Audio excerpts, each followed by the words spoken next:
Un sommet pour parler du contre-terrorisme à Abuja au Nigeria. Des dirigeants africains se sont réunis dans la capitale nigériane pour évoquer l'insécurité sur le continent, un fléau notamment dans la région du Sahel.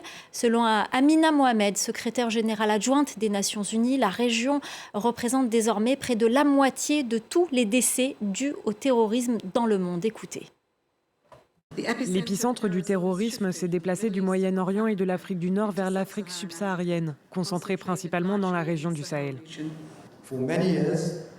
Depuis de nombreuses années, nous demandons une plus grande coopération pour lutter contre le terrorisme et s'attaquer à la prolifération des armes légères non enregistrées et non traçables.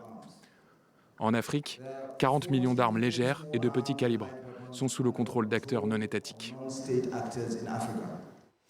Nyagale Bakayoko, chercheuse et présidente du African Security Sector Network, nous a rejoint. Merci beaucoup d'être avec nous ce soir.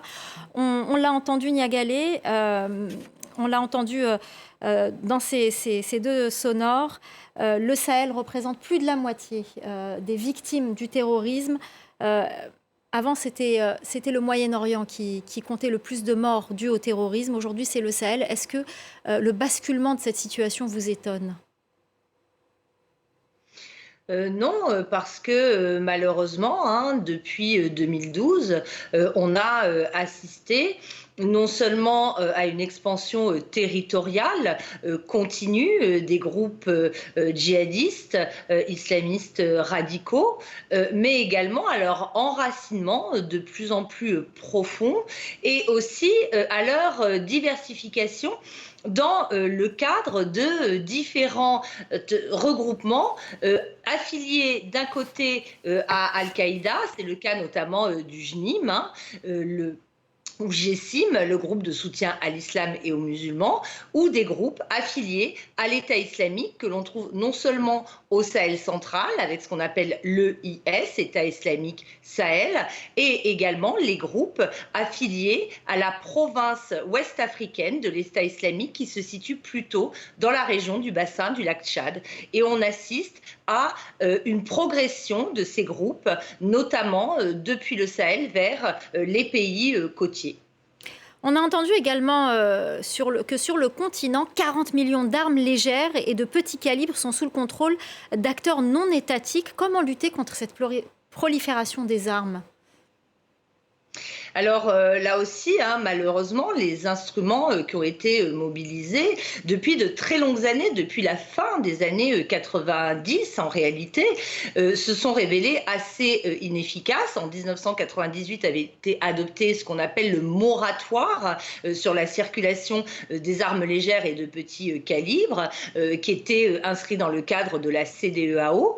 Mais depuis, il y a eu tout d'abord l'arsenal qui s'est diffusé depuis la Libye à la suite de la chute du colonel Kadhafi, mais il y a également d'autres phénomènes, notamment la façon dont les groupes armés extrémistes prélèvent lors de leurs attaques contre les forces armées des différents pays de la région du matériel et des armes, en effet, de petit calibre.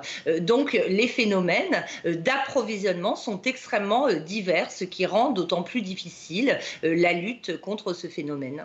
Alors au Mali, il y a une semaine, plus de 110 civils ont été enlevés par des groupes djihadistes. Quelle est la situation dans le pays aujourd'hui ? La situation dans le pays reste très préoccupante sur ce front-là.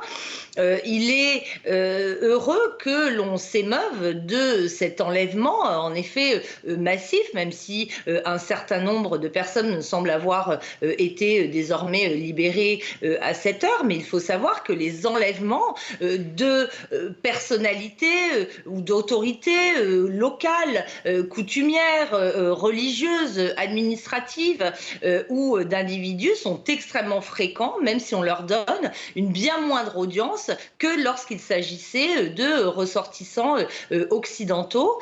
Cet enlèvement spectaculaire semble aussi s'inscrire dans le cadre de tensions communautaires qui touchent le centre du pays et qui avaient donné lieu à la signature d'accords entre les différentes communautés de la zone. Ce qui se passe notamment au Mali Mali, c'est une insécurité très diffuse.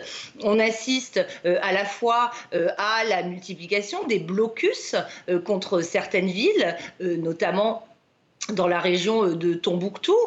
On assiste également à des attaques plus ciblées contre des forces de défense et de sécurité, particulièrement de plus en plus dans le centre du pays.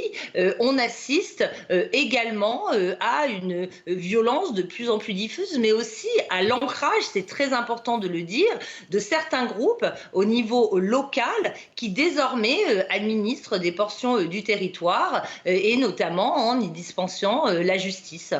Alors Niagalé, vous parlez de blocus, il y en a également au Burkina Faso, je pense à la ville de Djibo, Burkina Faso, où malgré les difficultés d'obtenir des informations, de nombreuses sources nous informent que les VDS, censés épauler l'armée burkinabé pour lutter contre le terrorisme, sont régulièrement accusés d'exactions contre les populations civiles. Faut-il changer de stratégie ? Oui, ce sont ces fameux volontaires pour la défense de la patrie qui ont été institutionnalisés dès 2020, donc en réalité sous le gouvernement de Roch-Marc Christian Kaboré, et qui sont de plus en plus considérés par les autorités civilo-militaires actuelles comme des relais essentiels dans la lutte contre les groupes armés extrémistes. Mais en effet, un certain nombre d'abus ont été commis par ces groupes très tôt, il y a déjà quelques années, dès 2019, et régulièrement ils se trouvent encore accusés d'exactions, d'exécutions extrajudiciaires, voire de représailles contre des communautés soupçonnées, parfois sans preuve, de collaborer avec les groupes djihadistes. Merci beaucoup Niagalé Bagayoko, chercheuse et présidente du African Security Sector Network. Merci beaucoup pour votre décryptage.